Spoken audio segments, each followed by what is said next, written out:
Esta abordaje del maltrato conferencia infantil comenzará a grabarse. y la violencia contra los niños y las niñas. Eh, Nos acompañan entonces el doctor Miguel Barrios Acosta.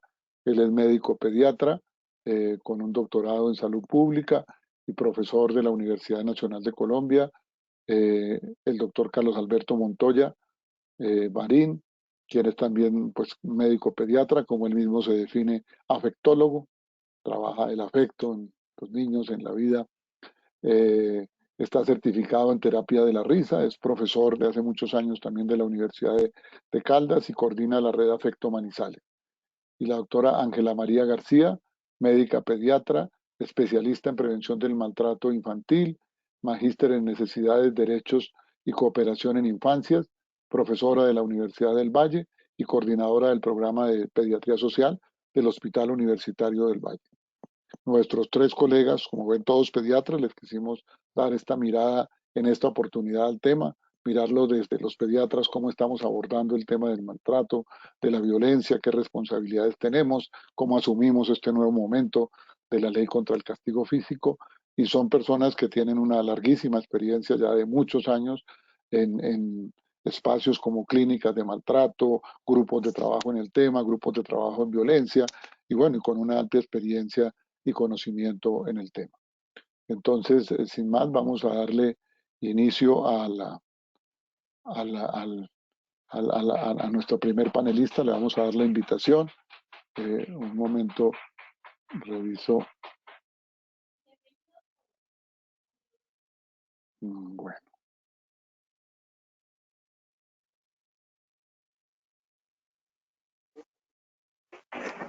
Bueno, el doctor Miguel Barrios ya está listo. Entonces, el doctor Miguel Barrios, muchas gracias de estar de nuevo. El año pasado también nos acompañó en varias oportunidades aquí en los eventos de la Regional Bogotá de la Sociedad.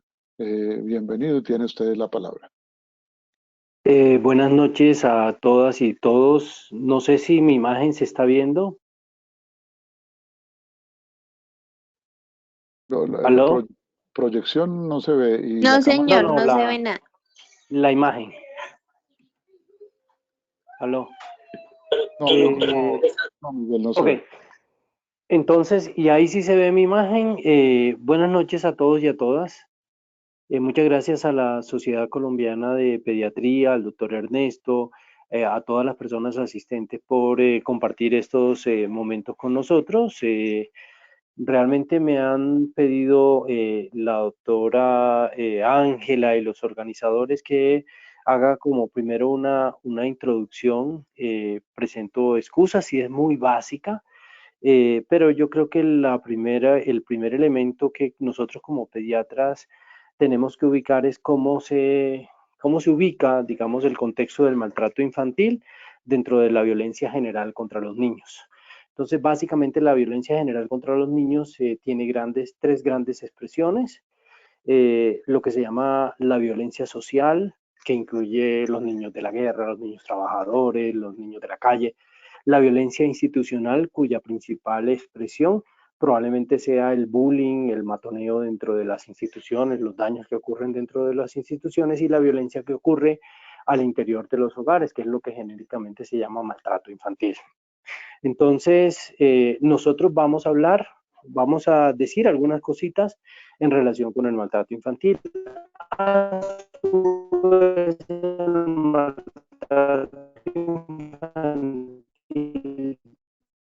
Miguel, ¿hay problemas de sonido? ¿No se te oye bien?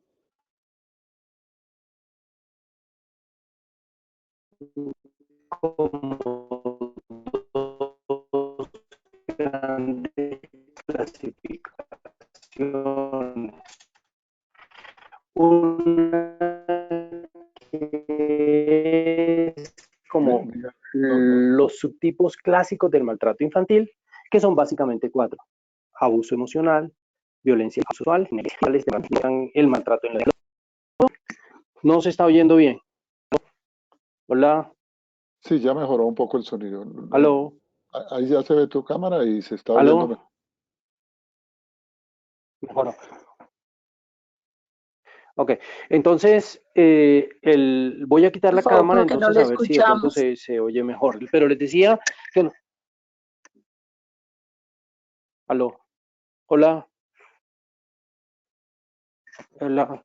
Tal vez me voy a mover entonces a ver si tiene que ver con posibilidades de conexión.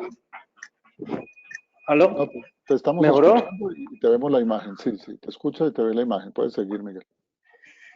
Ok, entonces ese es el entorno, vamos a decir cosas fundamentales sobre esos cuatro grandes grupos que incluyen el maltrato infantil.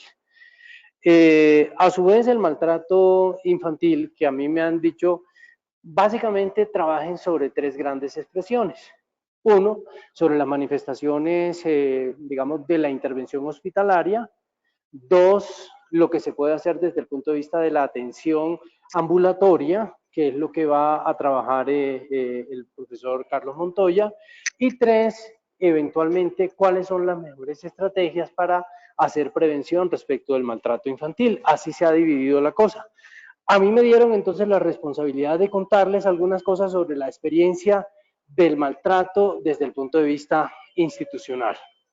Entonces, tal vez la primera cosa que como pediatra nosotros tenemos que tener en cuenta es que realmente lo que sabemos del maltrato en términos de cuánto es la magnitud específica del maltrato, pues no la conocemos. Hay un par de estudios muy grandes que realmente incluyen varios estudios hechos por el grupo de holandeses en los cuales se dice cuáles, desde el punto de vista de metaanálisis, hechos sobre estudios de prevalencia en el maltrato infantil en el mundo, y realmente los datos son sorprendentes porque lo que nosotros alcanzamos a recibir en las instituciones o lo que nosotros detectamos, cualquier tipo de institución de salud, de protección, etcétera, es muy poquito en términos de la realidad. De hecho, hay estudios, por ejemplo, Finkelhor habla de que realmente nosotros solo vemos un solo caso en las distintas instituciones por cada 200 situaciones de maltrato que ocurre contra los niños. Hay otros reportes un poquito menos, digamos, un poco más optimistas que dicen que probablemente estemos en uno de 80. De cualquier manera, realmente lo que nosotros alcanzamos a ver institucionalmente hablando, respecto de lo que nos llega como pediatra, eso es muy poco. Por eso tal vez la conferencia más importante, la conversación más importante de la que ustedes van a tener con Ángela. Porque ella va a hablar de prevención, de detección temprana. Sin embargo, es importante decir que nosotros básicamente tenemos dos subtipos de datos. Aquellos datos en los cuales se toman a través de encuestas a poblaciones adultas. Entonces, si se le pregunta a la gente, usted cuando niño o usted hace poco tiempo estuvo sometido al maltrato infantil. Entonces, por ejemplo, la encuesta que publicó el Ministerio de Salud en 2019 sobre la situación de violencia en los niños es de ese tipo. Se entrevistaron alrededor de 3.000 personas, unas de 14 a 18 años, otras de 18 a 24 años, y les preguntó qué tanto se habían sido victimizados. Y lo interesante es que la cantidad que dicen esos datos en términos de encuestas versus los reportes por información, es decir, instituciones o personas o médicos o educadores o gente que dice, mire, aquí hay tal caso del maltrato infantil, las diferencias son abismales. Entonces, la primera pregunta que tenemos que hacer es, ¿cuáles datos nos dicen más la realidad del maltrato infantil? Aquellas que se generan a partir de encuestas, a los adultos o a las personas se les pregunta, o aquellas que dan cuenta de la situación real de cuantificación de los datos del maltrato infantil. Y nosotros podemos decir, ¿nos quedamos con A o nos quedamos con B? Las personas que más han estudiado este tipo de situaciones, lo que dicen es que probablemente sea más importante trabajar con los datos institucionales, que para efecto del país sería entonces aquellos datos que administrativamente, en términos del Instituto Colombiano de Bienestar Familiar, se denominan procesos formales de apertura de restitución de derechos. Entonces, esos serían los datos más importantes. ¿Por qué? Porque eventualmente eso es lo que nos dice, mire, son casos que son lo que se llaman en otros países sustentados o probados de maltrato infantil. Y allí nosotros como pediatras nos tenemos que hacer una pregunta importante. Bueno, si esos son los datos más relevantes, ¿qué nos dicen esos datos? Y si los datos que en Colombia estamos manejando respecto de los casos que son, digamos, estudiados abiertos como procesos, realmente serían los más relevantes para el país. Y ahí nos pasan algunas cosas que son interesantes. En términos de los 4 subtipos más importantes del maltrato infantil, vuelvo a decir, abuso sexual, negligencia, abuso físico, abuso emocional, resulta que con esos datos la realidad más importante del maltrato infantil se llamaría el abuso sexual. Más de la mitad de los casos de procesos relacionados con aperturas de restablecimiento de derechos se canalizan a través del abuso sexual. ¿Y saben qué? Que cuando se comparan datos, esos datos nuestros, con países que manejan mejor los datos digamos, de protección, resulta que por cada caso de abuso sexual sustentado, existen al menos 9 casos de negligencia presente. Y por cada caso de abuso sexual, más o menos existen 3 casos de abuso físico. Entonces, nosotros como pediatras, la primera reflexión que tenemos que hacer es que nuestros datos simplemente no nos están diciendo lo que nos tendrían que estar diciendo. Porque si los comparamos con aquellos países que tienen mejor calidad de datos, resulta que nosotros nos estamos quedando cortos. ¿Sí? Y estamos sobredimensionando un problema, digamos, sobredimensionando respecto a los otros, que realmente así no es y así no debería ser. Y ese tipo de experiencias son las que nosotros no alcanzamos a documentar regularmente dentro de nuestro trabajo en los hospitales. Entonces, porque si nosotros visualizamos los casos, por ejemplo, en el hospital, de casos que se han discutido en la clínica de maltrato, sin duda la categoría que más encontramos, que más diagnosticamos, es la categoría de la negligencia.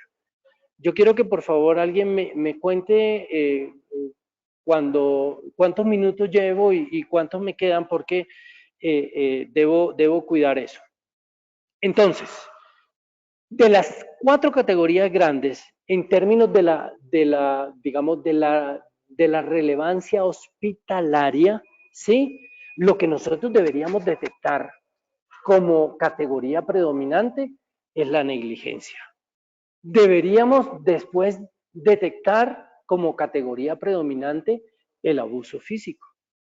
Y eventualmente el abuso sexual sería la categoría que menos debería generar casos, digamos, sustentados o probados. Eso no es lo que está pasando en la mayoría de las instituciones. Y obviamente el abuso emocional probablemente sea un abuso que permea todos los tipos de maltrato infantil. Entonces, cuando uno mira esto, se pregunta, bueno, ¿qué será lo que nos está pasando como pediatras? ¿Por qué nosotros no estamos detectando adecuadamente la negligencia? O la estamos detectando y no la canalizamos, ¿sí? O si la canalizamos realmente, cuando llegan los casos al sistema de protección, no se abren y se cierran tempranamente, ¿sí? Pero claramente la negligencia es una situación invisibilizada. Ahora bien, tenemos que tener en cuenta que la negligencia a su vez tiene 3 grandes categorías, lo que se llama negligencia física, la negligencia emocional y la negligencia educativa. La negligencia física, por definición, es aquella que nosotros como pediatras más tenemos que, digamos, detectar, ver, etcétera. Y a su vez, dentro de la negligencia física hay algunas categorías que particularmente deberían digamos, alertarnos a nosotros de una manera muy importante. Y quizá la más importante de ellas es la negligencia en el cuidado de la salud. Esa negligencia en el cuidado de la salud es aquella que se define en la cual los niños que tienen unos requerimientos en relación con unas enfermedades no requieren esos cuidados que se le debería tener simplemente porque no se les garantiza el acceso a la salud. Y eso no está dado en términos de que la gente no tiene un conocimiento suficiente o que la gente no tiene un acceso a la salud o que simplemente el niño no recibe las cosas que debería recibir. Es decir, esas condiciones tienen que cumplirse, que haya acceso a la salud, que la gente sabe cuál es la importancia de la enfermedad, que hay disponible los medicamentos, los tratamientos que se tienen y que además el familiar está absolutamente consciente de la importancia que se requiere del cuidado de la salud para que el niño esté bien. Esa categoría de negligencia en el cuidado de la salud, créame que es un problema grande y que regularmente nosotros documentamos, ¿sí? ¿Por qué? Porque a veces hay algunas cosas que nos están pasando la factura de una manera muy desafortunada. Por ejemplo, llega un niño con un síndrome convulsivo crónico, ¿de acuerdo? Y entonces le tomamos, por ejemplo, unos niveles séricos y los niveles séricos están bajitos, ¿de acuerdo? Y entonces decimos, y por ejemplo, el niño llega por una crisis convulsiva, ¿sí? Entonces, yo documento que hay unos niveles séricos bajos, el familiar sabe la importancia de darle la medicación al tiempo, la EPS le garantiza que recibe la medicación para que eventualmente el cuidador se la dé, ¿sí? Y nosotros, por ejemplo, en vez de pensar en resistencia a la medicación, por ejemplo, ¿sí? O una progresión inadecuada a una enfermedad, en vez de explorar otras categorías como un poco más comunes desde el punto de vista social, no nos tomamos el trabajo de chequear qué es lo que está pasando. Y algunas veces nos encontramos con cosas tan sencillas como que el niño, el cuidado del niño pasa a través de 3 o 4 cuidadores, ¿sí? Y resulta que uno de esos cuidadores es, por ejemplo, una abuelita cariñosa, pero que por decir algo, no cree que el niño debe estar tomando esa medicación. Y resulta que el niño va 3 o 4 días al cuidado de esa abuelita. Y cuando llega allá, entonces, por ejemplo, nosotros pensamos en otras cosas bastante más complejas, ¿sí? Y eso nos está pasando, creo yo, más frecuente de lo que debería estarnos pasando. Es decir, gran parte del proceso en el cual nosotros no estamos como chequeando adecuadamente la negligencia, particularmente aquella negligencia en el cuidado de la salud que niños que tienen problemas de cuidados crónicos, por ejemplo, tiene que ver con todas estas dinámicas de una atención súper rápida y que realmente nos limitan tomar una historia clínica realmente detallada. Pero sin duda la negligencia es una cosa muy importante, quizá la única negligencia a la cual la gente, digamos los médicos y los prestadores de salud están como que muy pilas de que eso no pase, es aquella negligencia de tipo nutricional y particularmente aquella relacionada con la desnutrición aguda. Pero una cosa interesantísima es que si uno mira todos los datos de los procesos administrativos de restitución de derechos del ICBF que se hicieron en el año 2019, solo el 1% es relacionado con desnutrición. Solo el 1%. Es decir, la mayoría de procesos relacionados con la negligencia simplemente están pasando por nuestra atención y nosotros no estamos teniendo un cuidado responsable respecto a la misma. Obviamente este tiempo es súper corto, por eso yo quería como señalar algunas cosas que son básicas. Sobre el abuso físico.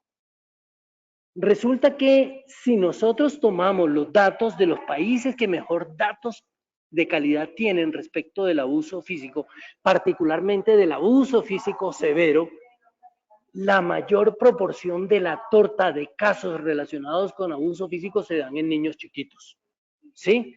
Y particularmente se dan en niños menores de 3 años. Son aquellos que tienen mayores lesiones y particularmente son los que más duros le dan casualmente porque no tienen la posibilidad de contar qué es lo que les hace. Si miramos los datos del país en términos de abuso físico, todos los que tenemos, pero quizá es Bogotá quien tenga mejores datos, resulta que las tasas más importantes no están en los niños más chiquitos. Las tasas más importantes están entre niños entre 5 a 12 años. Es decir, con niños que ya hablan. ¿Esto qué significa? Y lo vemos todo el tiempo. Que muchos de los niños que llegan con lesiones de abuso físico severo, que llegan a los servicios de urgencias, que más o menos los datos mundiales en términos de cuántos son los niños de urgencias que llegan a los servicios de urgencia, cuántos corresponden al maltrato. Más o menos es el 2%. ¿Sí? ¿Qué pasa con esos niños? Simplemente pasa es que los niños llegan, nos consultan por un aparente accidente y buena parte de la gente simplemente toma el dato, es que el niño se cayó y ni siquiera se hace una pregunta de qué tan razonable es esa lesión en términos de lo que le están contando. Que han demostrado países como Holanda, que han demostrado, digamos, experiencias como la del Reino Unido, que es que aplicando estrategias de tamización para detectar abusos físicos sistemáticamente en todas las consultas de urgencia, la tasa de detección se incrementa de forma significativa, al menos en el 35%, aplicando una herramienta que implica la realización de 5 preguntas básicas para detectar la posibilidad de un abuso físico. Y lo importante es que alguna de esas herramientas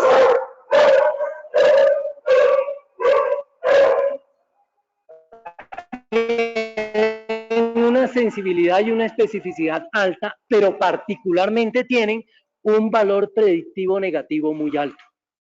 ¿Eso qué significa? Que significa que si la tamización me da negativa, la posibilidad de que yo devuelva a la casa un abuso físico severo realmente es despreciable. Y más aún si el médico o el pediatra que lo ve, dentro de la atención clínica no se le alerta a esa posibilidad. ¿Sí? Entonces hay algunas cosas que son tan sencillas como esas, tan fáciles de implementar y que realmente, y que hay experiencias que las han demostrado, que realmente dicen que si nosotros hiciéramos eso, mejoraríamos la calidad de la detección del abuso físico severo, porque créame que la mayoría de casos relacionados con abuso físico severo no los estamos pillando, no los estamos detectando, no estamos trabajando conceptos tan básicos como por ejemplo las lesiones centinelas de abuso físico en los servicios de urgencias. El último comentario relacionado con el abuso sexual y no sé cuántos minutos me quedan. 5 minutos, Miguel. ¿Cuánto? 5. No oí. ¿Cuánto, Ernesto? 5. 5 minutos, ok. Entonces, sobre el abuso sexual, ya sabemos, o sea, no es que esté sobredimensionado el abuso sexual, no, para nada. De hecho, la detección de casos de abusos sexuales, eso lo sabemos. O sea, es un iceberg lo que nosotros tenemos respecto a una problemática tan grande.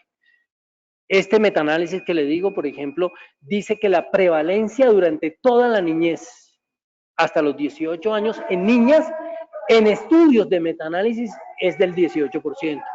La Organización Mundial de la Salud siempre ha dicho que una de cada niña ha sido víctima de algún tipo de violencia sexual durante la niñez. ¿Sí? De tal manera que lo que nosotros detectamos respecto del abuso sexual eh, es menos, pero una cosa compleja que nos está pasando respecto del abuso sexual es que además lo estamos manejando de una manera inapropiada.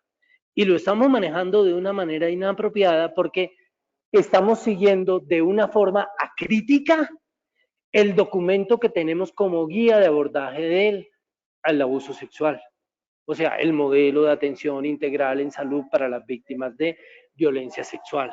El tiempo es muy corto, pero créanme, miren, hay algunas cosas que sabemos. El abuso sexual, por definición, es una situación crónica. Los estudios de prevalencia, de velación, ¿qué demuestran? Digamos, cuando nos va bien, cuando los niños cuentan que los abusaron sexualmente, eso solo pasa 1 de cada 3 niños durante la niñez. Cuando los niños cuentan, usualmente la exposición es crónica.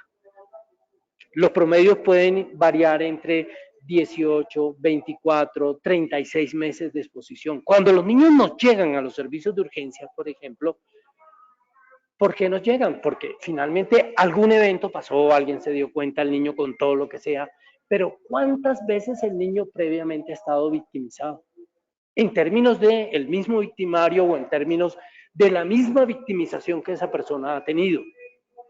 Cuando nosotros aplicamos acríticamente el modelo de atención integral a las víctimas de violencia sexual, desconocemos algunas cosas que como el CDC han dicho en términos del manejo, por ejemplo, de antirretrovirales en términos de la exposición a la violencia sexual. Eso lo estamos cuantificando, pero a mí no me cabe ninguna duda, lo he conversado con algunas otras personas, por ejemplo, con algunos infectólogos pediatras, en que nosotros, los pediatras, en los servicios de urgencia, estamos dando una cantidad increíblemente alta de tratamientos antirretrovirales para niños que no tienen una indicación. Porque simplemente no hacemos una cualificación del riesgo de la exposición, por ejemplo, al VIH. Solamente estoy haciendo una referencia muy concreta. Porque para decidir, o sea, no es una cosa que uno tiene que darle. ¿A quién tenemos que darle sí o sí antirretrovirales? Tenemos que darle a un asalto sexual en una persona, en una mujer que ya tenga madurez puberal y estemos en un evento, repito, agudo de asalto sexual y que hayan pasado menos de 72 horas por norma. Pero si nosotros aplicamos ese tipo de criterios, realmente caemos en cuenta que hay muchas cosas, pero de verdad muchas cosas que estamos nosotros fallando y en cosas tan básicas no lo hacemos, como por ejemplo, ¿qué necesita una víctima de violencia sexual? En primera instancia, eso que desde los documentos del ministerio se llama primeros auxilios psicológicos o primera atención, digamos, de los niños. O empezar un abordaje clínico que sea a su vez terapéutico, quitándole de entrada a los niños 2 cosas. 1, la vergüenza. 2, la culpa. Y esas son cosas que nosotros podemos hacer claramente en un acercamiento, digamos, generoso, humano y entender que esta es una situación de crisis y ahí paro y realmente de aquí podríamos decir muchas cosas. Espero haber dado algunas cosas que pudiesen ser de utilidad. Muchas gracias.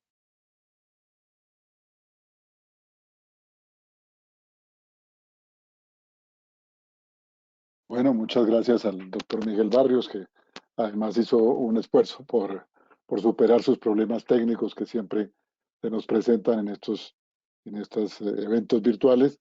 Eh, Como él dijo, pues reunidos con los panelistas, pues como todos somos pediatras y trabajamos un poco en la parte también de la atención de los casos de violencia, de la detección, de la prevención, entonces decidimos en dividir el tema que hoy nos convoca desde tres perspectivas. Un poco la perspectiva que nos dio el doctor Barrios con su amplia experiencia en el Hospital de la Misericordia, en la clínica de maltrato y en la atención, el grupo de maltrato del hospital, pues era un poco cómo se está viendo desde allí esta realidad del maltrato y la violencia contra los niños, y ya nos ha llamado la atención de que seguramente no estamos viendo la mayoría, tenemos una venda en los ojos, algo no nos permite ver, nos falta criterios, claridad de pronto, eh, olfato para detectar estas situaciones, y nos hace un llamado en este sentido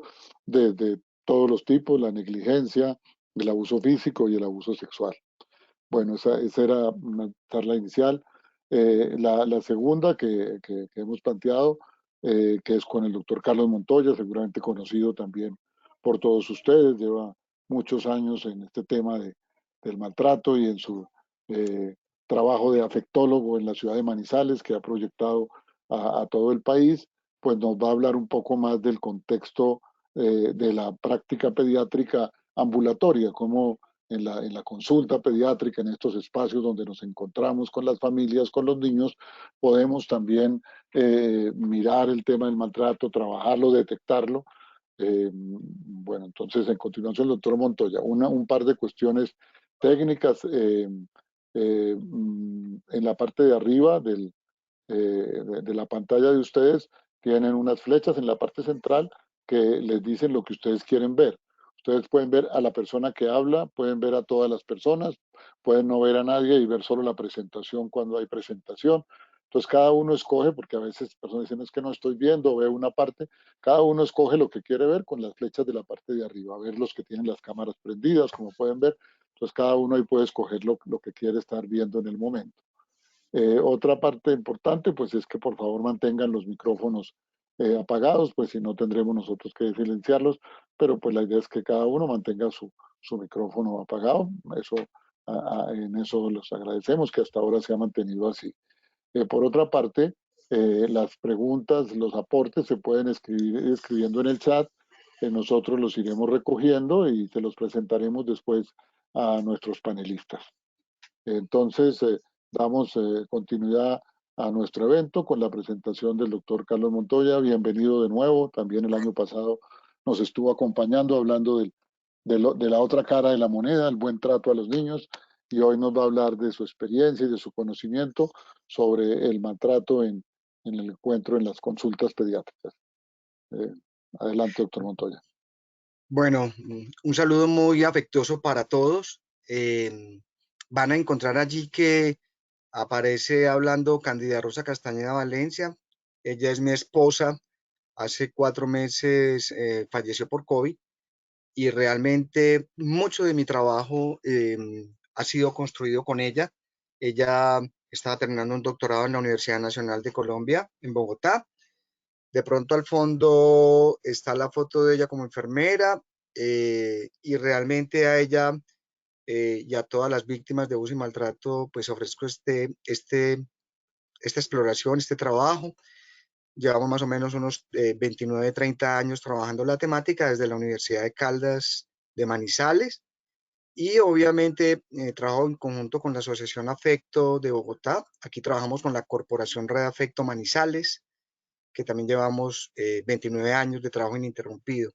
Y esto lo digo porque muchos colegas pediatras, tanto de la regional Caldas de la Sociedad Colombiana de Pediatría a la que pertenezco, eh, como de otras partes del país, a veces nos consultan por casos que tienen de maltrato, de abuso, y eh, se genera mucha angustia, sobre todo en la consulta, porque en la parte hospitalaria de pronto hay otras dinámicas en la atención y en los protocolos que hay para esto, pero muchos colegas trabajan en el área ambulatoria, tienen 20 minutos para atender un paciente o lo hacen en su consultorio privado.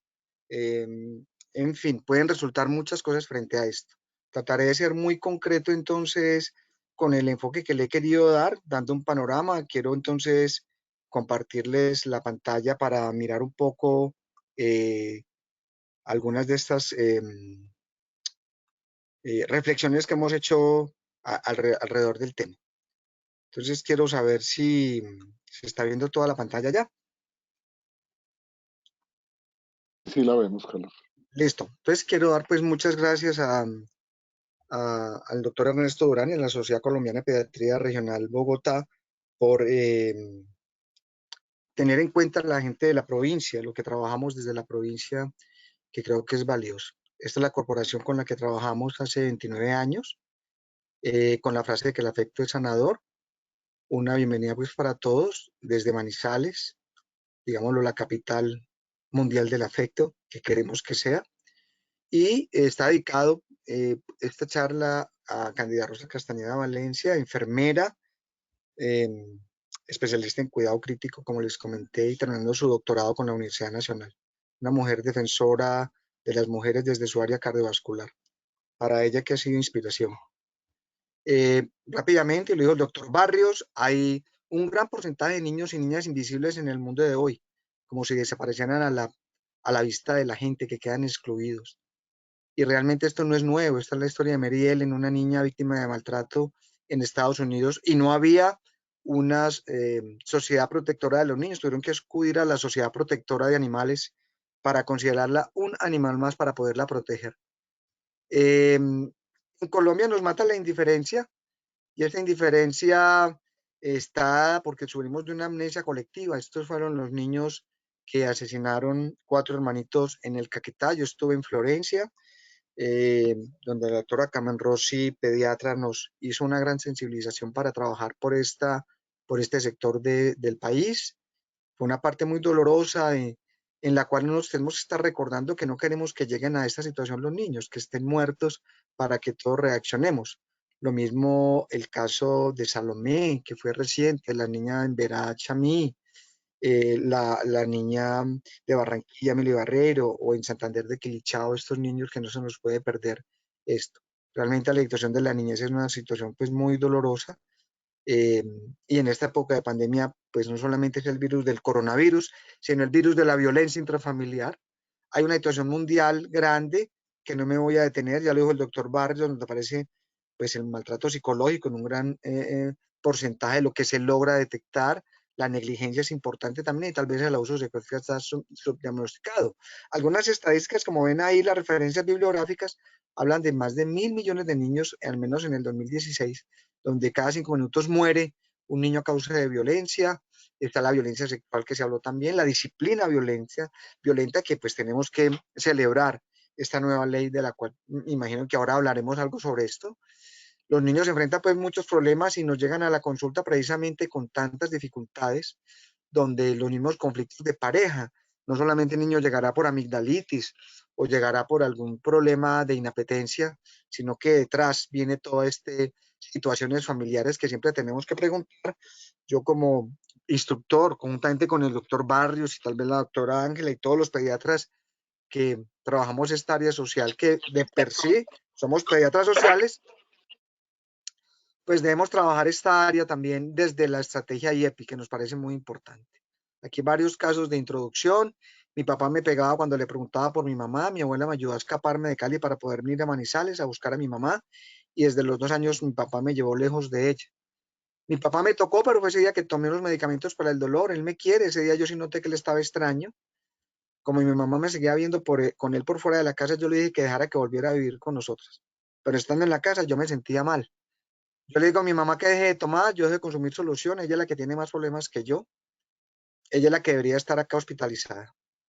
Hay muchos factores entonces que afectan el maltrato, que realmente no es una capacitación directa de maltrato, más bien es el enfoque que tenemos que hacer los pediatras y las personas alrededor de la temática. Hay muchas personas conectadas desde la red de Afecto Manizales, desde Jimmy o de Cartagena, odontopediatras y muchos otros pacientes, personas conocidas, por lo que debemos trabajar en equipo donde se producen todo este tipo de alteraciones en el desarrollo intelectual, memoria, lenguaje, teniendo presente para nosotros los pediatras que no es el problema físico, sino que está también este contexto social de salud mental y física.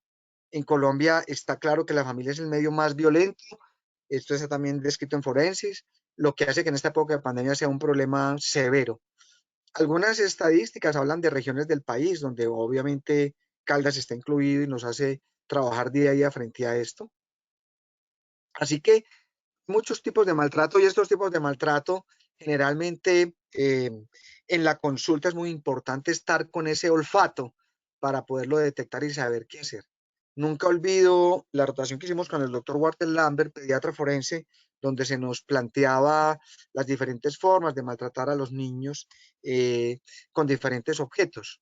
Este es un caso de Manizales que llegó a consulta porque tenía estas lesiones y era que le habían puesto en una hornilla porque se orinaba mucho para el control de los esfínteres. Y este caso en Estados Unidos donde un niño fue muerto a punta de escobazos. Aquí quería enfocar en uno de los casos que nos pueden llegar, una niña de 12 años, como decía tal vez el doctor Barros ahora, con un problema neurológico, eh, a través de una charla comunitaria que también nos hablará la doctora Ángela, un primo de 25 años con retardo mental abusó de ella. Y este enfoque que hacemos en la clínica del afecto contra el maltrato que hace 29 años nos hace pensar que tenemos que mirarlo integralmente, mirar muy bien la historia clínica, mirar con quién vive el niño o la niña. Como ella expresa, que este familiar empezó a tocarle un día, despertó desnudo y con él al lado. Entonces hay un antecedente de abuso por parte del padre. Y nos preguntamos mucho entonces desde estas áreas, médica, psicológica, familiar, jurídica, social, ¿cuál sería nuestro enfoque para poder abordar estos casos? ¿Cuál sería finalmente el rol del pediatra? Tal vez el de identificar, notificar y prevenir, como nos lo va a decir la doctora Ángela. Aquí hay unas referencias bibliográficas. Creo que nosotros tenemos que aprender a identificarlo y extrapolar un poco más esto. Si a mí me dicen que muchas situaciones son maltrato hasta que no me demuestren lo contrario, yo diría que sí. Y cuando un pediatra, un médico general o alguien se ha enfrentado a esto, entran en una especie de pánico y realmente hay que tener muy claro estos protocolos, como el si entra por urgencias o por consulta externa. Esta sospecha de maltrato requerirá, como dice la estrategia IEPI, tal vez mirar si requiere hospitalización, hay que notificarlo, hay que evaluarlo interdisciplinariamente y no se nos debe olvidar esto por esta área mental, de trabajo social, en el área médica, para seguir estas guías que nos pueden ayudar y creo que es un papel fundamental.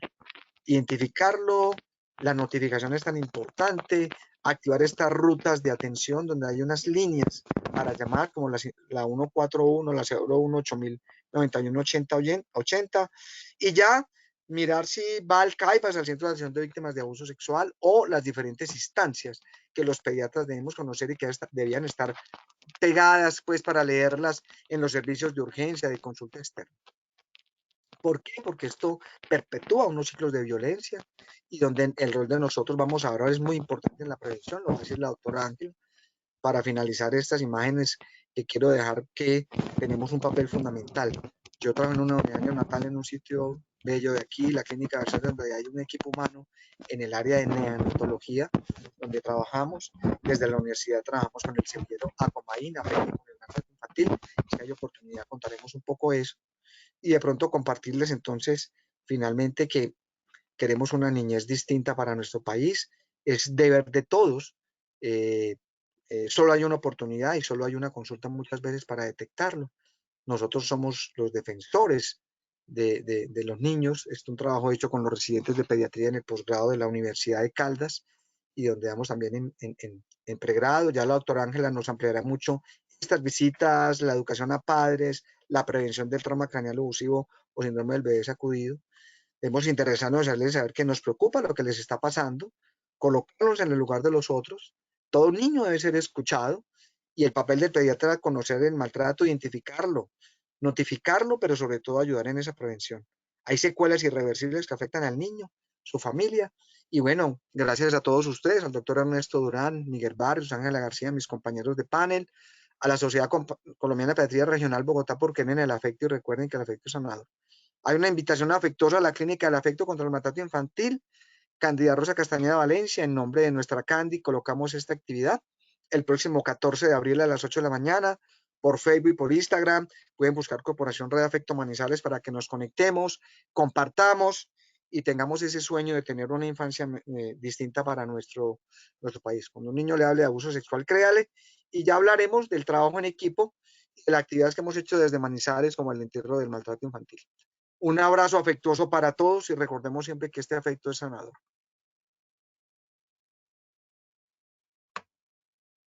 Bueno, muchas gracias, Carlos. Además, porque fuiste generoso con el tiempo, nos regalaste algunos minutos.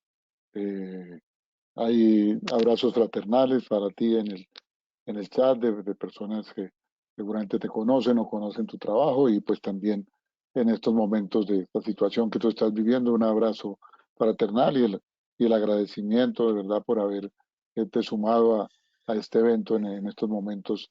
Un abrazo grande, como dices, el afecto de todos los que estamos aquí es sanador.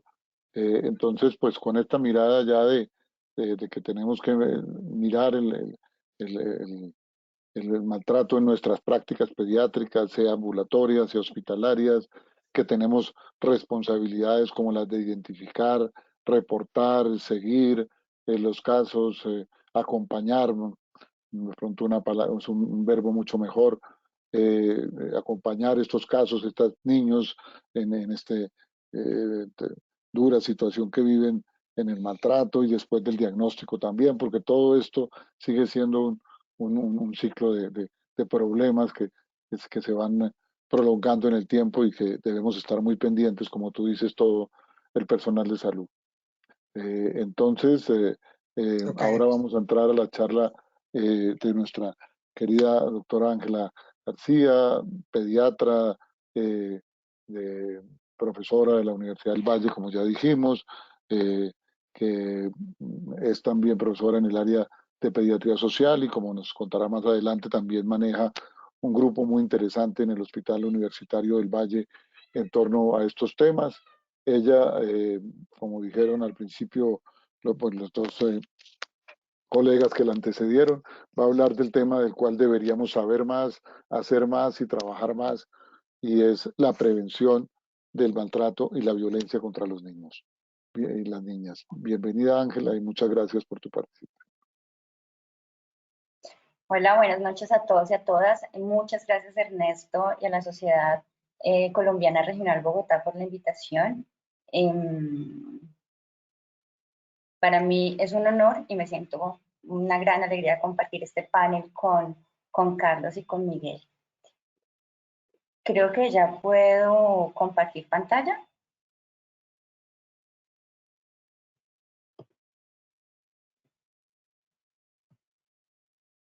Okay.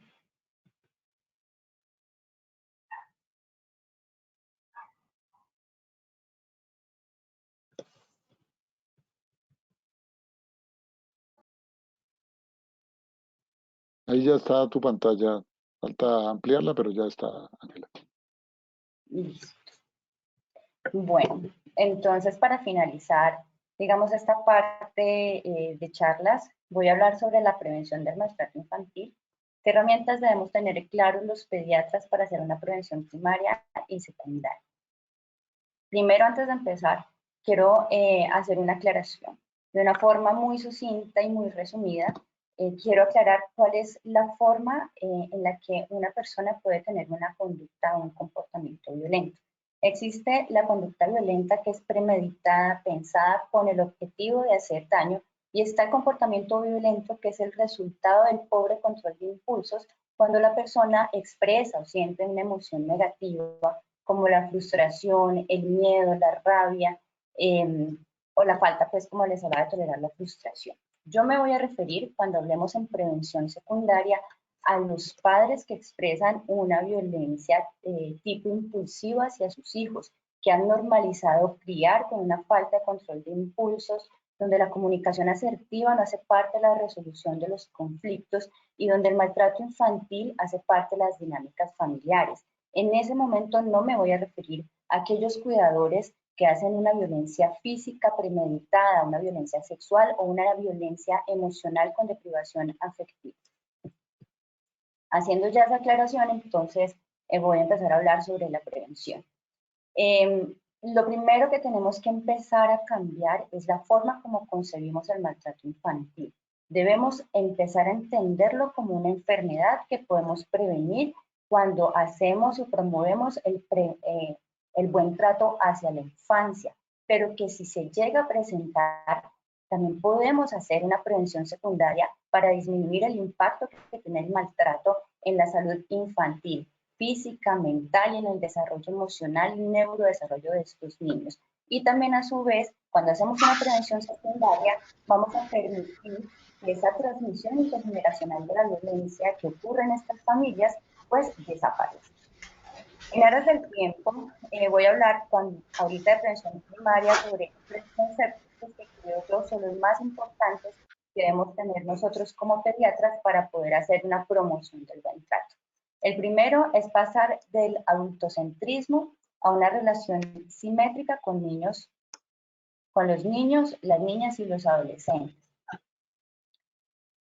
Personalmente yo pienso que el ser puericultor es tomar la decisión de hacer un ejercicio individual, reflexivo, constante en nuestro día a día, que nos permita ser conscientes de todas las creencias y representaciones sociales que todavía tenemos y que validan una relación con ese niño de nuestro entorno de una forma asimétrica, donde todavía lo evidenciamos como un niño objeto de cuidado pasivo sobre el cual podemos tener una crianza autoritaria donde se permite el abuso de poder. Cuando nosotros empezamos en nuestro entorno a ser consciente de esas creencias, entonces vamos a poder resignificar el concepto que tenemos y la forma como nosotros nos relacionamos con los niños de nuestro entorno y poder así practicar y poder así no solamente conocer los conceptos del niño sujeto de derechos y de interés superior del niño, sino vivenciarlos en el día a día dentro de nuestras dinámicas familiares. En ese momento nosotros podemos extender esa invitación a ese proceso reflexivo a los cuidadores de los pacientes que vemos en el consultorio, en el hospital o que les hacemos seguimiento. Pero necesitamos, para poder hablar del buen trato, para poder promocionarlo, primero hacer un ejercicio reflexivo como individuo y luego extender esa invitación a los cuidadores de nuestros pacientes. Cuando nosotros somos conscientes que ese niño que está en nuestro entorno es un niño sujeto de derechos, que es un sujeto activo y constructor de su futuro y de su presente, que no solamente tiene voz, sino que tiene voto, entonces podemos entablar una relación simétrica con ellos de mutuo respeto, de mutuo conocimiento y también de mutuo aprendizaje. Tenemos que empezar a entender que criar es acompañar de una forma respetuosa, amorosa y empática el proceso de neurodesarrollo, de aprendizaje, de desarrollo emocional y social de estos niños que están a nuestro cuidado, que a través de esa comunicación asertiva podemos entonces los dos en ese proceso de aprendizaje crecer como seres humanos.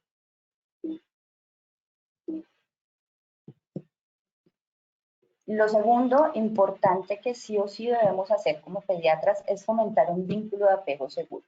Todos los niños, las niñas y los adolescentes tienen necesidades físicas, emocionales y sexuales y de acuerdo a la etapa de neurodesarrollo en que se encuentren, pues entonces van a expresarlas de diferente manera. Durante los 3 primeros años de vida, de la forma como ese cuidador principal y su entorno den respuesta a esas necesidades físicas, emocionales, entonces es que se va a crear el vínculo de apego. Para que un vínculo de apego sea seguro, se necesita que ese cuidador principal, que es la figura de apego, responda de una forma empática, asertiva y amorosa. Y si es así, entonces ese vínculo de apego va a tener unas características, va a ser...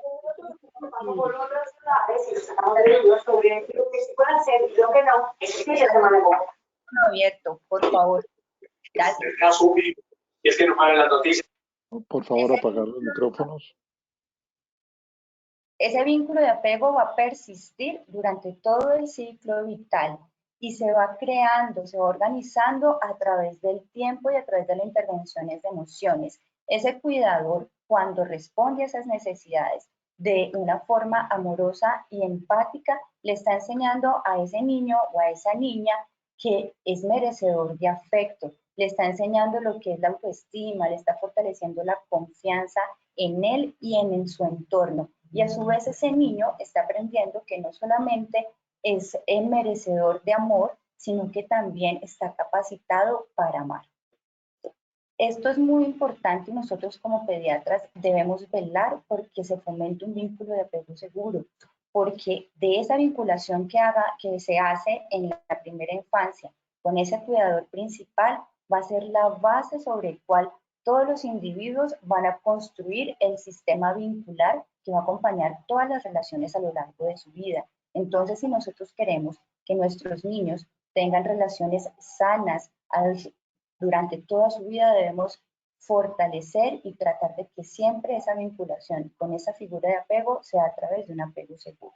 ¿Qué podemos hacer nosotros para fortalecer esa vinculación? Primero, no recomendar tipos de crianza adultocentristas que ponen en riesgo el desarrollo emocional de ese niño. Entonces, dejar de recomendar los entrenamientos para dormir que están tan de moda, que a su vez llevan a destetes prematuros e innecesarios. Dejar de recomendar ese tetero con agua a la mitad de la noche, porque eso lleva a un destete prematuro e innecesario, y también es una práctica de crianza inconsistente. Es ese cuidador o esa figura de apego que aparece, pero no aparece, y cuando aparece, pues no va a aparecer de una forma empática, porque dar ese tetero o no dar una respuesta a ese niño que está llorando porque se está entrenando en estos entrenamientos para aprender a dormir y quedarse ahí paradito en la cuna el cuidador y no dar respuesta a esa necesidad emocional del niño, no es para nada empático. Y eso pone en riesgo la vinculación de apego seguro.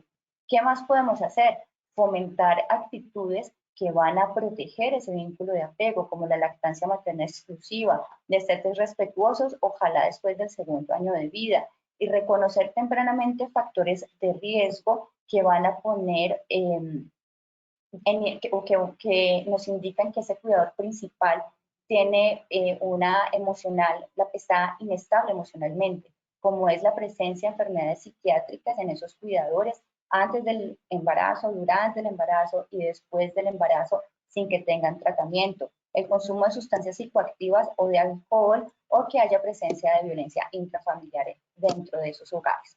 Cuando uno se da cuenta que uno de los cuidadores, en especial la figura de apego, tiene una enfermedad psiquiátrica sin tratar, es parte del tratamiento pediátrico promover y garantizar que esa persona va a iniciar un tratamiento psiquiátrico que le dé estabilidad emocional para que pueda ser esa figura de apego estable que necesita ese niño. Si nosotros como pediatras sabemos que esos cuidadores están consumiendo sustancias psicoactivas, ellos no pueden ser la figura de apego seguro. Tenemos que empezar a buscar dentro de esa familia extensa qué cuidador es el mejor para que le dé estabilidad emocional a ese niño. Y es muy importante empezar a pensarnos aquellos niños que tienen necesidades aumentadas del cuidado y cambiar un poco el chip, ¿no? Nosotros siempre decimos es que ser prematuro, tener una discapacidad o tener una enfermedad crónica, per se, esa condición especial hace que ese niño, esa niña o ese adolescente tenga el riesgo de maltrato infantil. Cambiemos un poco el chip. El tema no es esa condición especial que tiene ese niño, que tiene ese individuo. El verdadero factor de riesgo es que esos cuidadores no tengan las herramientas para responder a esas necesidades de cuidado aumentadas o que respondan a través de una conducta impulsiva a las emociones negativas que se pueden generar por una crisis no normativa cuando llega una enfermedad a casa o por un síndrome del cuidado cansado. Por eso es muy importante que a partir de ahora pues estemos sensibilizados y que los seguimientos de estos niños en salud, como el seguimiento por neurología, por rehabilitación, vaya de la mano de un seguimiento por trabajo social y por psicología que ayude y sea esa red biopsicosocial para que cuidemos ese cuidador y así ese cuidador tenga herramientas de relacionarse con estos niños sin que se presente el maltrato infantil. Y lo tercero, para hacer prevención primaria, es que tenemos que tener un bagaje muy importante sobre el desarrollo emocional. Durante la consulta del niño sano, así como le decimos a los papás cuando le toca la vacuna, cómo iniciar la alimentación complementaria, qué se espera de ese neurodesarrollo y les mostramos las gráficas de antropometría, pues bien, también tenemos que decirle cómo se está construyendo esa psiquis, cuáles son las emociones, los niños cómo expresan sus emociones y qué pueden esperar de acuerdo a la etapa del desarrollo en que el niño esté, para que los papás tengan mucho conocimiento y puedan responder a esas necesidades emocionales de sus niños. La crianza no es una receta de cocina. Lo que nosotros como pediatras debemos hacer es nutrir de información a esos padres para que ellos vayan adquiriendo herramientas que les permita dentro de sus dinámicas familiares un acompañamiento individualizado a ese niño, que es un sujeto único, que es diferente inclusive al hermanito que tiene al lado. Entonces, cosas básicas que debemos decir a los papás que tienen un recién nacido en casa, que esos 3 primeros meses van a necesitar ese niño un cuidador 24/7 y que también tenemos que cuidar de ese cuidador principal para que pueda dar una respuesta asertiva a esas necesidades de ese recién nacido, de ese lactante menor, que a medida que el niño crece y tiene autonomía, pues debemos permitir que explore su entorno poniéndolo seguro, pero también estar allí para cuando ese niño necesite nuevamente volver a esa figura de apego, a recibir contención emocional, que entre los 2 y los 3 años de vida van a aparecer las rabietas, las pataletas, en que nosotros como cuidadores debemos conocer qué es la anticipación, debemos enseñar a los niños a modular sus emociones, primero conociendo, reconociendo qué emoción están sintiendo y ayudarles con contención emocional a tolerar esa frustración que es el proceso que están aprendiendo. Hay algo muy importante que tenemos que decirle a los papás de los niños que están en etapa escolar y preescolar, y es que ellos tienen un pensamiento concreto. Si a un niño de esta edad le decimos que es bruto, que no sirve, que es inútil, que es un bueno para nada, el niño se lo va a creer. Él no tiene un pensamiento reflexivo que luego le haga sentir o pensar, mis papás o mis cuidadores estaban bravos y por eso dijeron lo que dijeron, pero realmente eso no es así, ellos consideran que yo soy genial. Si uno a un niño de estas edades le dice es bruto, el niño crece sabiéndose y reconociéndose como ese adjetivo negativo. Si nosotros nutrimos de estas informaciones en el desarrollo emocional, seguramente un papá que tenga herramientas parentales va a ser consciente a la hora de comunicarse con sus niños y ese tipo de adjetivos negativos van a desaparecer.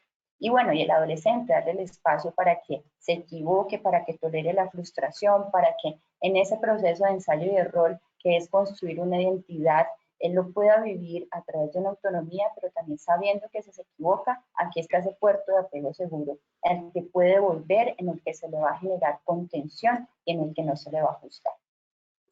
Cuando nosotros nutrimos a las familias sobre herramientas para que ellos entiendan quién es su hijo, quién es ese otro que es igual a mí, con el que yo puedo entablar una relación simétrica, en qué etapa del desarrollo neurológico y emocional está, yo como cuidador voy a tener herramientas para poder hacer una comunicación asertiva en doble vía con ese otro y a poder tener acuerdos, hacerse cargo de las responsabilidades, poner normas y límites claros y en una relación simétrica, y esto es lo que va a dar paso realmente a una crianza consistente y democrática en casa.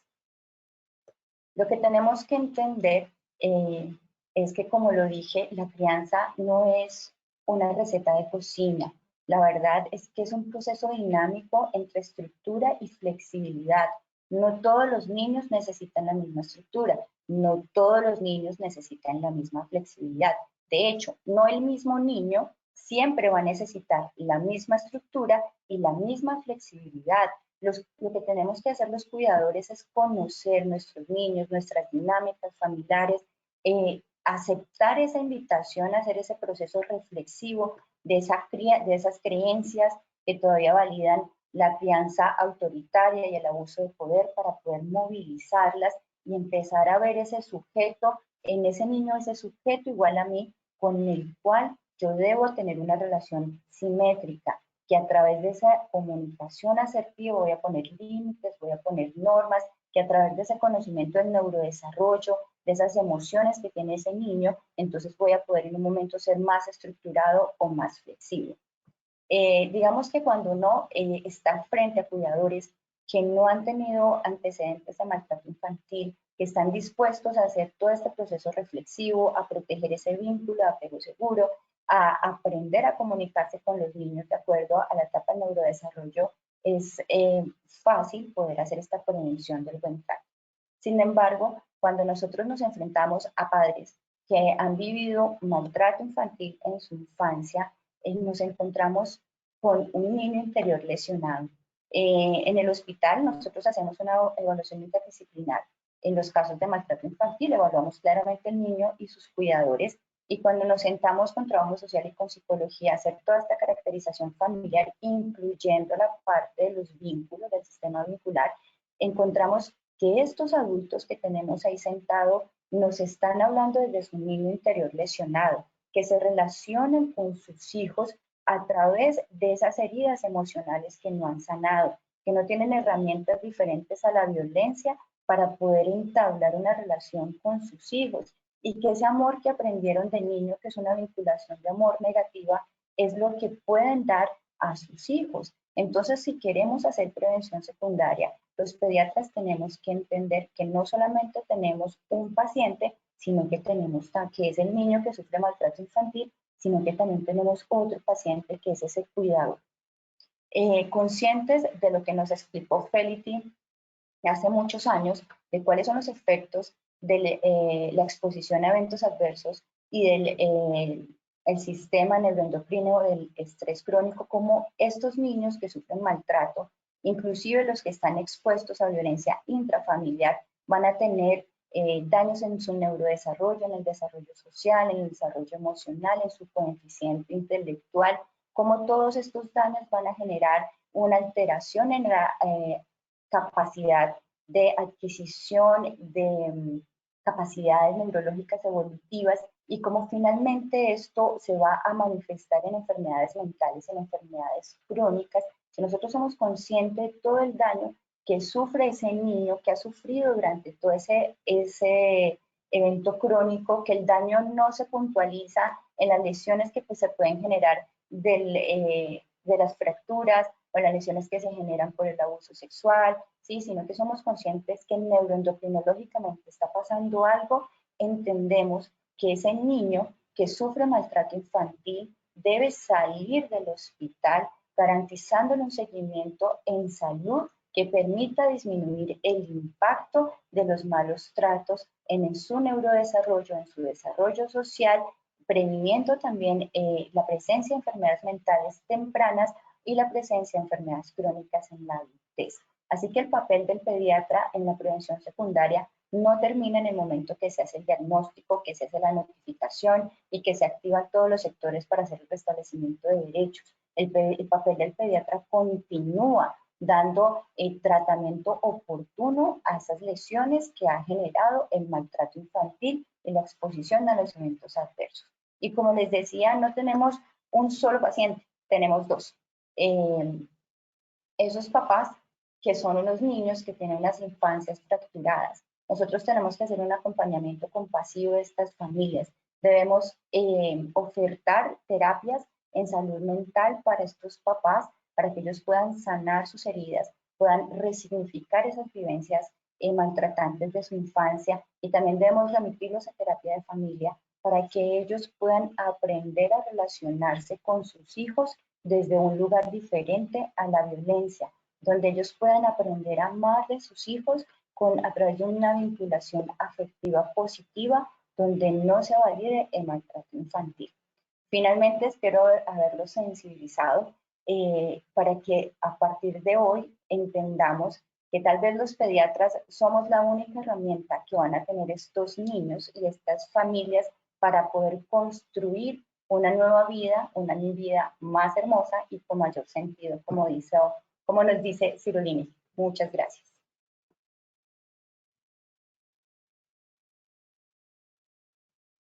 Bueno, muchas gracias, doctora Ángela, por recordarnos el acompañamiento respetuoso, amoroso y empático del que nos hablabas como una gran herramienta de trabajo, como algo que decías tú debía ser parte de todas estas recomendaciones o el trabajo que hacemos con los padres en las consultas de medicina, enfermería, pediatría, la parte emocional y relacional debe ser una parte esencial de esta actividad. ¿Estás usando el tono muy largo? Doctora Ángela, por favor, apagar los micrófonos.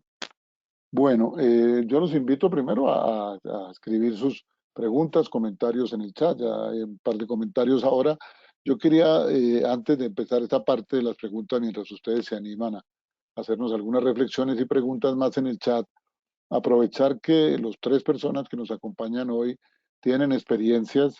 La doctora Ángela, una experiencia que sabemos que le ha costado incluso lograr construirla en el Hospital Universitario del Valle, a veces luchando contra todas estas eh, concepciones médicas tradicionales que no le dan lugar al tema de abrir un espacio a esto, bueno, y de lograr abrir un espacio nuevo en una institución tan importante como el Hospital Universitario del Valle. El doctor Montoya, decía, más de 29 años trabajando, por ejemplo, esta clínica de maltrato que nos hablaba. El doctor Barrios también con muchos años de experiencia en varios espacios, con la Asociación Afecto, con la clínica de maltrato en el Hospital de la Misericordia, que nos contaron un poco de esas experiencias, del trabajo que han tenido y de qué han aprendido de ese proceso de trabajar ya en la intervención en el maltrato cuando se presentan los casos, y que nos den como algunas luces, algunas ideas para los demás participantes hoy en esta noche en cuál es nuestro rol ahí y cómo podemos trabajar, cómo es que se arman estos equipos interdisciplinarios, cómo trabajamos en equipo, cómo trabajamos los pediatras en estos grupos. Pues no sé quién de los tres quiera empezar, les propongo que prendan sus cámaras eh, para su intervención y no sé quién nos quiera, quién Bueno, quiere iniciar. Listo, Carlos. si quieres, yo comento algo. ¿Será que de pronto pueden dar pantalla? Muestro 3 o 4 foticos de lo que hemos trabajado aquí en Manizales, que me gusta mucho ilustrarlas porque es un homenaje a la gente que me ha colaborado. Entonces no sé si puedan compartir pantalla o algo. Les muestro algunas cositas al respecto. Bueno, yo no sé, ahí se está viendo, Carlos. ¿sí? Bueno, nosotros tenemos una corporación, se llama Corporación Red Afecto Manizales, que está conectada con la Universidad de Caldas, con un semillero llamado ACOMAIN, que es Grupo Afecto contra el Maltrato Infantil, que hay algunos incluso conectados hoy. Desde la universidad hemos dado ese componente académico y la clínica de maltrato la llamamos pues Clínica del Afecto contra el Maltrato Infantil, y como les decía, en honor a mi esposa Candida Rosa Castañeda, lo colocamos Clínica del Afecto contra el Maltrato Infantil Candida Rosa Castañeda. Este fue un acto simbólico de entierro contra el maltrato infantil. No sé por qué no pasa la siguiente. A ver si logro. Si esto se bloqueó acá un poco. Quería mostrarles algunas. Bueno, hicimos un entierro simbólico, donde decimos sí al afecto, no al maltrato. Y aquí pues no había, es un ataúd simbólico donde colocamos los juguetes con que los niños nunca más volverían a jugar. Esto fue a raíz de la muerte de un niño que mató el papá en Manizales, de Brian, y realmente pues fue una protesta pública saliendo a las calles a sensibilizar a la gente, eh, para que la gente pues tuviera en cuenta esto. Lo mismo la axioma que cuando un niño o niña le hable de abuso sexual, créala y defiéndalo. Hemos hecho campañas en los juzgados, en diferentes sitios, para trabajar la parte comunitaria. Hay un Día Mundial contra el Abuso Infantil que es el 19 de noviembre. Este es parte del equipo que nos ha acompañado. Como les decía, es un trabajo de muchas personas que han estado durante estos 29 años alrededor de nosotros, la misma corporación Hablando por los Niños, que es otra entidad también aquí que trabaja fuertemente, Guardianes de la Vida, que trabaja en prevención de suicidio. Entonces hemos ido uniéndonos con diferentes actores para esto. La autora Isabel Cuadros dice que un país que no quiere a sus niños no se quiere a sí mismo. Desde la Asociación Afecto, que también los invito a que busquen www.afecto.org, de una niña que fue encontrada en unas condiciones deplorables. Pensamos que el afecto es la mejor inversión, que este afecto es sanador y produce felicidad. Estamos trabajando en este momento en un proyecto de una cátedra del afecto para presentarla en la Universidad de Caldas y probablemente en la Universidad Tecnológica de Pereira. Hemos hecho alianzas con la Universidad Libre de Pereira, que tienen un laboratorio del afecto. En fin, hemos buscado desde lo académico, pero también desde las comunidades, compartir diferentes materiales como este que hicimos con la Asociación Afecto. Cuando un niño o niña le habla de abuso sexual, créale y defiéndalo. Pensamos pues que esta es una forma positiva, como le decía la doctora Ángela, de tener diferentes escenarios. Vamos a los centros de desarrollo infantil, tenemos la labor en la comunidad con la profesora Cándida, y hicimos un trabajo muy bello basado en Peace Education llamado Laboratorio de Paz, una experiencia bellísima para la resolución de conflictos basados en Peace Education Foundation, que conjuntamente con la Asociación Afecto Bogotá logra mostrar este proyecto Manizales a la Facultad de Enfermería de la Universidad de Caldas con el grupo de Acomain, y trabajar obviamente esta parte. Me siento muy orgulloso de que el grupo Gimio, que son odontopediatras, se hayan proyectado desde la Universidad de Cartagena, desde Santa Marta, Barranquilla, crearon una clínica que es una discusión de casos. El nombre de clínica de afecto, clínica de maltrato, no es un hospital, sino es un grupo interdisciplinario para trabajar la discusión y análisis de casos. El doctor Barrios, conjuntamente con la doctora Isabel, tienen un grupo muy fuerte en el Hospital La Misericordia, donde hacen un trabajo maravilloso de análisis desde lo profesional. Obviamente esto no es un problema solo de primeras gestoras o primeras damas, esto es una actividad que tenemos que seguir todos. Solamente dos cositas de este impacto que ha tenido la pandemia en los niños. Creo que se han proyectado muchas cosas aquí para reflexionar sobre todos estos cambios que le pasan a los niños en esta época de pandemia, el espacio personal para ellos, sin interacción con los compañeritos, muchos estresores, temor a ser infectados, la frustración, la falta de contacto personal, las puntuaciones de estrés postraumático. Fueron 4 veces mayores niños que han estado en cuarentena. Y desde lo lúdico afectivo, como digo, pediatra, afectólogo, no infectólogo, hablamos de tomar dialogoprazol, tabletas por 500 paciencigramos. Esto lo construimos con la profesora Candy también, para en dificultades de comunicación e intolerancia tomar una tabletica cada 4 horas. Tenemos nuestro kit de medicamentos, si alcanzo se los muestro ahora. El respiracetofen, tabletas por 1000 tranquiligramos, cuando se está perdiendo el control ante la presencia de rabietitis. La gradicilina también, tabletas por 2000 sobreviviente gramos, una tableta mañana y noche de por vida. Abrazazepam cuando se pueda, ¿no? A libre demanda y segunda urgencia, y el besomeprazol también por 500 saborigramos, y que no está en suspensión. De no suspender, una tableta también a libre demanda y no hay riesgo de sobredosificarse. Un abrazo pues desde la Corporación Reafecto y muchas gracias, como les decía ahora, a todos ustedes. Bueno, mucha agradecilina para el doctor Montoya. ¿Quién de ustedes quiere continuar contándonos un poco? Bueno, esta es una intervención más comunitaria. El doctor Montoya también hace intervención de casos específicos y en las instituciones de salud y demás, pero esta me parece un área de trabajo muy importante, el trabajar con la comunidad.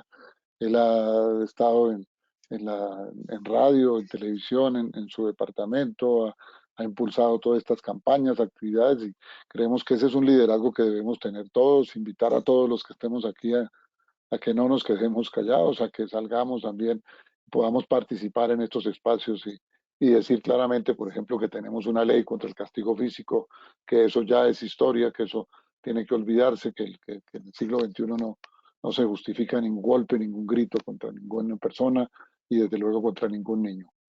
Gracias. ¿Y quién quiere continuar?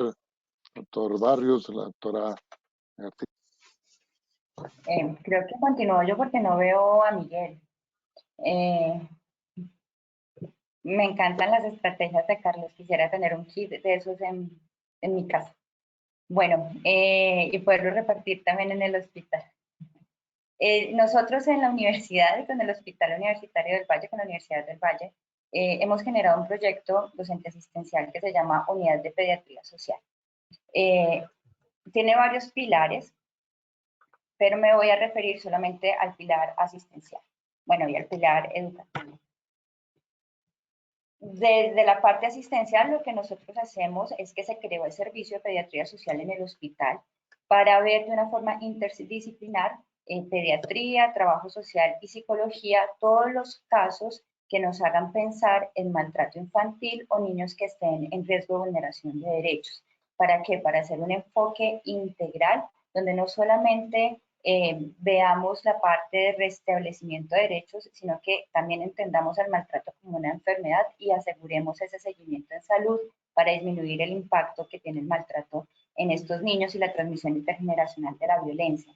Cuando nosotros estamos frente a este caso, Entonces, hacemos esas evaluaciones interdisciplinarias.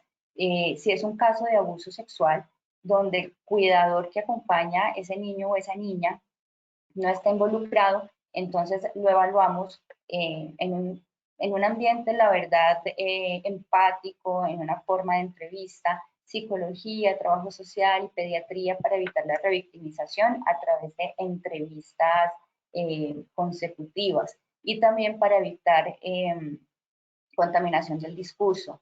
Y al niño o a la niña que ha sido víctima, hacemos el abordaje también de forma interdisciplinar con psicología y con pediatría, hacemos la entrevista, también evitando la revictimización, y psicología está ahí presente para luego de hacer un abordaje terapéutico. Como decía Miguel, la gran mayoría de los abusos sexuales son abusos sexuales crónicos y el examen físico se hace más para hacer un abordaje terapéutico, para devolverle a esos niños y a esas niñas la corporalidad, la dignidad, el que ellos puedan decir, este es mi espacio corporal y yo permito o no que se haga un examen físico, para quitarles la culpa y darles la tranquilidad que eso que han vivido no les va a generar ninguna consecuencia a largo plazo.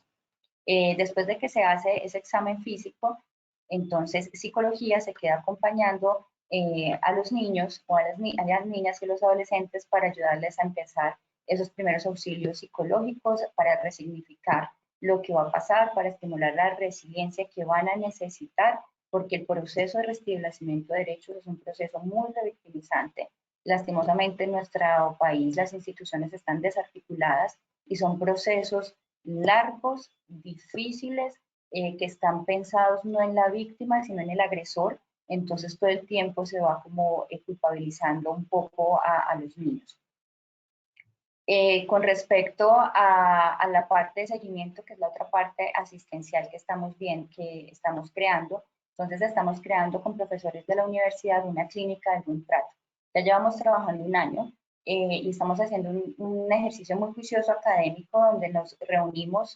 Hay profesores de neuropsicología, psicología, está en neurología, psiquiatría infantil, fonoaudiología y terapia ocupacional, donde nos reunimos y estamos mirando qué se hace en otras partes, cuáles son las mejores terapias que podemos nosotros ofertar para dar un servicio ambulatorio interdisciplinar que permita dar un tratamiento integral a ese niño y a esas familias para disminuir el impacto del maltrato infantil.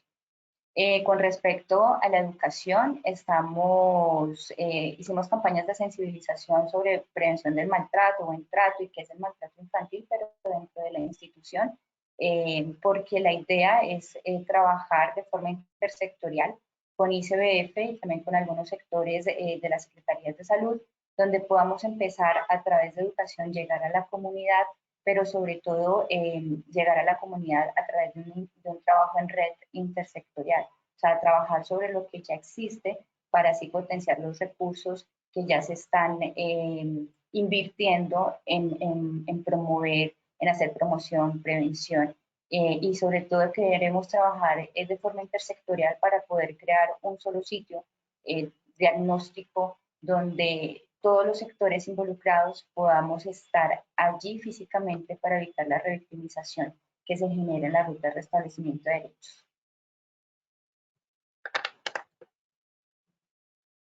derechos. ¿Acabaste, Angelita? Sí. Okay. Bueno, realmente yo quisiera como complementar,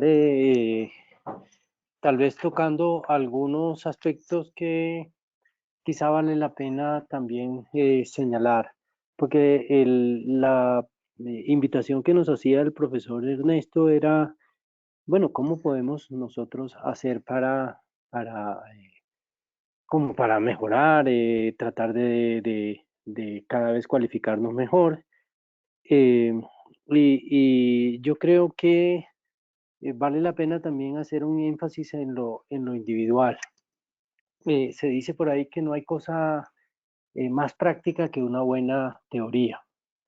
De tal forma que si bien es cierto, el trabajo del maltrato infantil siempre es un trabajo en equipo, interdisciplinario, pero yo diría que un elemento importante para pensar hoy en día tiene que ver con realmente nosotros como profesionales, cualquiera que seamos, que tengamos que trabajar con, dentro del maltrato, seamos trabajadoras sociales, psicólogos, enfermeros, médicas, pediatras, cualquiera, tenemos que tener una, digamos, un esquema de abordaje que nos permita poder tener este enfoque integral. Ese marco conceptual, teórico, epistemológico, que quizá hoy en día es preponderante, es lo que se llama el cuidado centrado en el trauma. Y básicamente Ángela lo expuso, y lo expuso claramente, pero si uno tiene ese enfoque, probablemente va a empezar a construir un lenguaje común que me permita a mí como pediatra, a mí como trabajador social, saber de qué es que estamos hablando. Es decir, yo diría que para consolidar todos estos equipos, una cosa importante entonces es decir, desde qué enfoque vamos a trabajar, qué es lo que nos va a unir, a partir de qué vamos a evaluar los casos. Ángela lo puso claramente, pero yo simplemente quiero como reafirmar. Digamos, hay experiencias de atenciones pediátricas en las cuales sistemáticamente en cualquier atención de pediatría se hace lo que se llama exploración de tamización de experiencias adversas en la niñez, en el cuidador consultante como en el niño. Y es una estrategia de exploración y de tamización que en cualquier consulta pediátrica eventualmente se puede hacer. De tal manera que, y además con estudios que demuestran el impacto que puede tener hacer cosas tan sencillas como esa. Porque claramente si un niño está expuesto a 3 experiencias adversas de la niñez, digamos, así esté asintomática, va a requerir una intervención con un enfoque centrado en el trauma, que ya Ángela les habló de eso. O si tiene 2, si el niño está asintomático, ¿sintomático qué puede ser? Sintomático podría ser, por ejemplo, en un niño lactante con un problema con la alimentación, por ejemplo. ¿Cuántas veces nosotros pensamos que el niño que nos consulta por un problema de que es quisquilloso para comer, eventualmente la causa del problema por la cual no se está alimentando bien o no está durmiendo bien o tiene un problema en el manejo, por ejemplo, de los esfínteres, en un niño un poco de más tiempo, eventualmente la causa subyacente puede ser un maltrato infantil. Y recordemos, otra vez, recordemos que la primera situación maltratante, digamos, probablemente sea la negligencia. Entonces, yo creo que cualquier grupo que se vaya a construir tiene que tratar de construir un lenguaje común. Eso por un lado. Obviamente, el enfoque centrado en el trauma no es lo único. Probablemente un enfoque ecológico hoy en día sea muy importante para trabajar problemas sociales como este. Otro elemento fundamental en términos de este trabajo y que creo yo que vale la pena reflexionar es que cuando uno está en el contexto del maltrato infantil, siempre está trabajando en un entorno de incertidumbre. Y esa es una cosa que para la mayoría de los médicos y de los pediatras, realmente a nosotros no nos enseñan eso dentro de nuestra formación. De hecho, nos enseñan exactamente todo lo contrario. Nos dicen que mire, los criterios diagnósticos son estos y estos y estos, y eventualmente si el niño civila de primera vez, tiene menos de 2 años, previamente ha tenido un episodio viral, eso es una bronquiolitis, ¿de acuerdo? Y así nos entendemos cómo manejar esto. ¿Aló? ¿Ya se escucha? ¿Aló? ¿Se está oyendo? Sí, está bien. Sí, se escucha bien. Pero digamos, invitar a entender que debemos trabajar desde la incertidumbre es realmente una invitación para que nos ubiquemos desde un trabajo, desde la humildad en primera instancia, desde la incompletud en segunda instancia, porque realmente no hay ningún solo caso relacionado con maltrato infantil, ninguno solo, empezando por supuesto de aquellos que no son maltrato infantil, porque los retos clínicos que nosotros tenemos todo el tiempo, siempre podemos confirmar un diagnóstico, podemos denegar un diagnóstico, o estamos en una situación en la cual no podemos ni afirmar ni lo uno ni lo otro, y qué tendríamos que hacer para buscar el beneficio para los niños. Trabajar desde la incertidumbre y cómo nosotros podemos tratar de disminuir el porcentaje de incertidumbre es un elemento fundamental para trabajar dentro del maltrato infantil. Porque claramente nosotros como clínicos y desde donde trabajamos, así seamos desde el consultorio, desde el hospital, desde una institución de protección, realmente no sabemos qué fue finalmente lo que pasó o cómo es que ha venido pasando lo que pasó. De tal manera que una de las cosas importantes para trabajar y para consolidar los equipos es tratar de disminuir dentro de lo que nosotros tenemos como elementos para disminuirlo, los porcentajes de incertidumbre que siempre hay en un caso. Cuando nos llega un niño fracturado, finalmente nosotros no sabemos si es que en verdad el niño se cayó o lo cayeron. ¿De acuerdo? Y entonces tenemos que sumar muchas cosas. El concepto técnico, pediátrico, el concepto de trabajo social, el concepto de psicología. Y finalmente, porque esto es una cosa además muy importante. Hay algunos elementos dentro de la práctica clínica que cada vez se van a imponer más dentro de los distintos prestadores de salud. Uno de ellos, de las personas que decidan trabajar maltrato infantil, tiene que ver con lo que se llama el burnout, es decir, el cansancio, digamos, el desgaste emocional que significa trabajar estos casos. Porque si usted se mete en un hospital y en un día, por ejemplo, si ve 3 o 4 casos, cuando ya llega al cuarto, ya usted está absolutamente reventado desde el punto de vista emocional si le toca un caso relacionado con maltrato infantil. De tal manera que otra de las cosas que los grupos tienen que tener en cuenta siempre es, digamos, los cansancios internos por un lado, preparar para los backslash que siempre los abusadores se organizan para tratar de darle por la cabeza a aquellas personas que quieren defender a los niños. Y la mejor manera para poder hacer eso es consolidar grupos institucionales. De tal manera que si yo doy un concepto, ese concepto no lo doy como la doctora Ángela García o como el doctor Carlos Montoya. No, lo doy como el grupo D sustentado por esta universidad, sustentado por tal institución. Porque eso, dentro de elementos futuros, va a generar al menos un nivel de soporte. ¿Sí? Y por lo menos todos nos podemos equivocar, por supuesto. ¿De acuerdo? Y eventualmente cuando nos equivocamos, siempre nos equivocamos retrospectivamente. En el momento en que uno se equivoca, uno cree que está no equivocándose, uno cree que está haciendo lo correcto. ¿Sí? Pero si yo, dentro de ese hacer de lo correcto, de compartir responsabilidades, de discutir, de consensuar, puedo establecer, por ejemplo, diagnósticos consensuados, ya eso me facilita un elemento de protección para mí.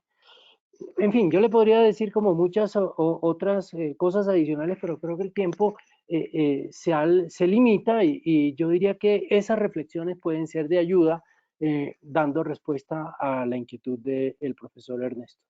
Gracias. Bueno, muchas gracias por relatarnos parte de todo lo que hacen seguramente cada uno de nuestros panelistas en su trabajo en torno a estos temas.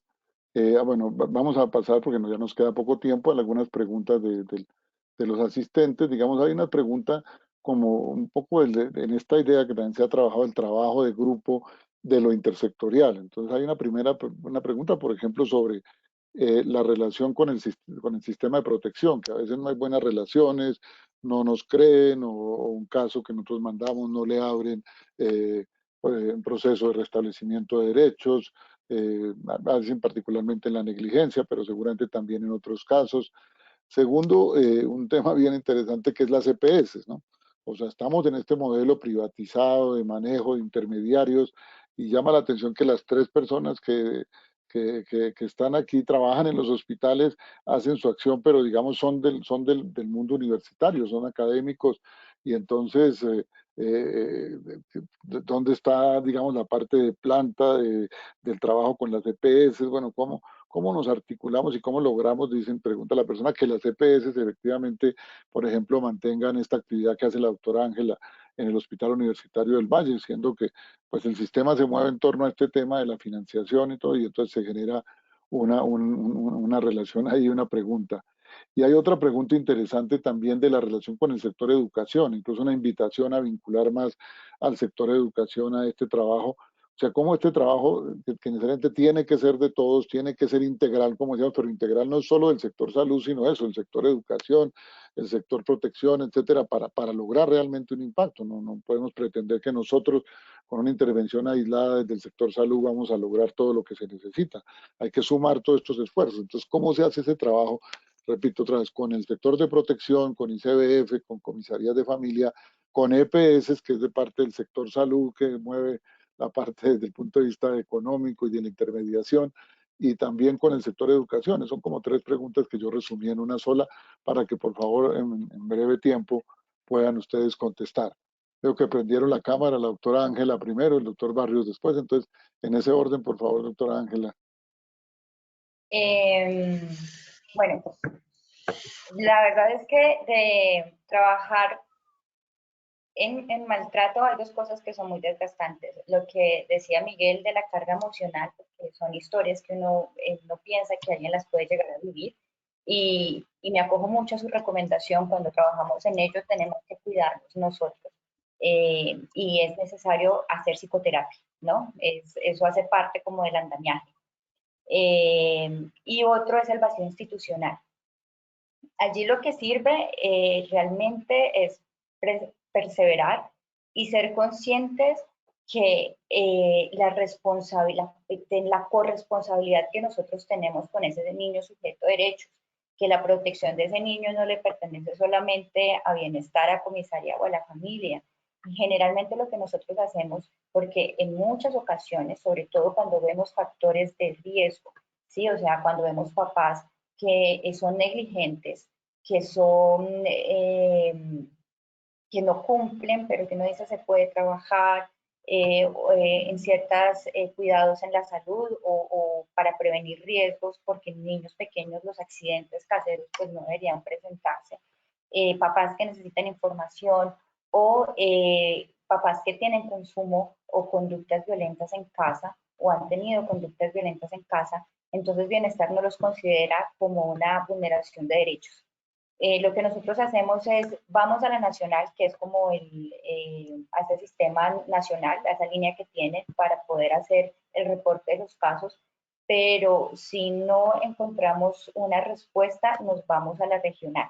Buscamos qué comuna le toca, qué centro zonal le toca a esa comuna de esos niños y buscamos el defensor. Bueno, nos volvemos un poco toposos y canzones, pero buscamos que esa ruta intersectorial pase cuando vemos que la situación es un riesgo importante y que realmente es una negligencia y que realmente tenemos que asegurar que haya un seguimiento y una evaluación de ese entorno familiar de esos niños.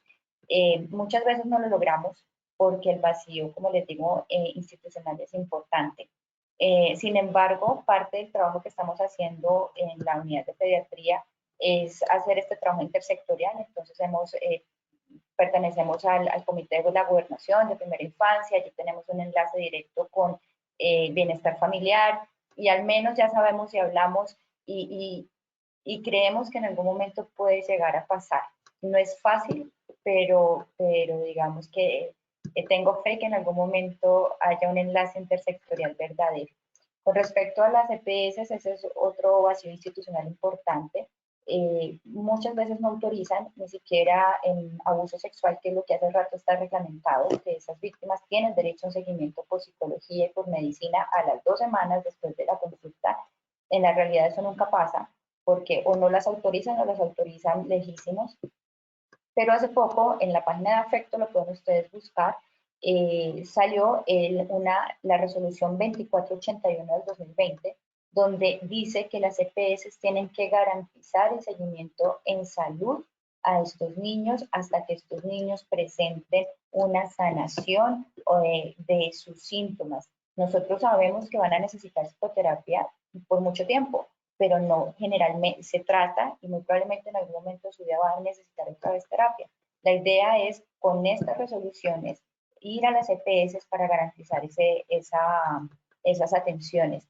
Nosotros en el hospital hemos generado unos protocolos, no se llama protocolos, se llaman unos grupos de atenciones, una parte administrativa, y eso se los ofertamos a las EPS.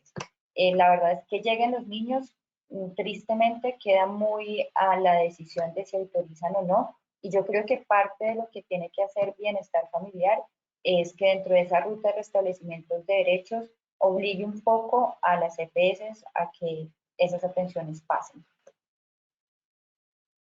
Bueno, gracias, Ángela. Bueno, voy a hacer otra pregunta para ver si darle la palabra a nuestros dos otros panelistas y que ya vamos cerrando. Agradecemos a las asistentes. Vemos que hay una madre comunitaria que nos dice, bueno, está bien importante que este trabajo que ellas realizan y ojalá podamos sumar también el esfuerzo de este sector de la primera infancia tan importante en el país, ¿no? También, bueno, nos recomiendan la ley de salud mental, porque también se refiere al tema. Bueno, entonces otra pregunta de las que sería es cómo comunicarse con los niños pequeños. Preguntaba en el caso del abuso sexual, o sea, estos niños que no pueden verbalizar, que no nos pueden contar el abuso, o no nos pueden contar los golpes, o no nos pueden contar el grito, la agresión verbal, etcétera. ¿Cómo comunicarse con esos niños? ¿Cómo poder llegar a entender en sus cuerpos o en sus expresiones o de alguna manera lo que les está ocurriendo? Me parece una pregunta muy interesante. Entonces, pues como no hay mucho tiempo, le quedan estas dos preguntas para que ustedes las trabajen y vamos cerrando. Entonces, creo que ha aprendido primero el doctor Barrios y entonces cierra el doctor Montoya. Bueno, algunas veces, por ejemplo, en el abordaje de las lesiones físicas, en los niños, el abordaje y quien habla por el niño son las propias lesiones. De tal manera que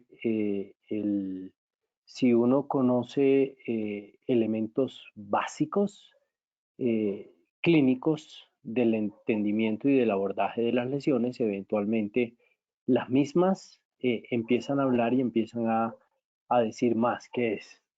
Él dice que el tiempo es súper corto, pero para eso es que aparece, por ejemplo, el concepto de lesiones centinelas.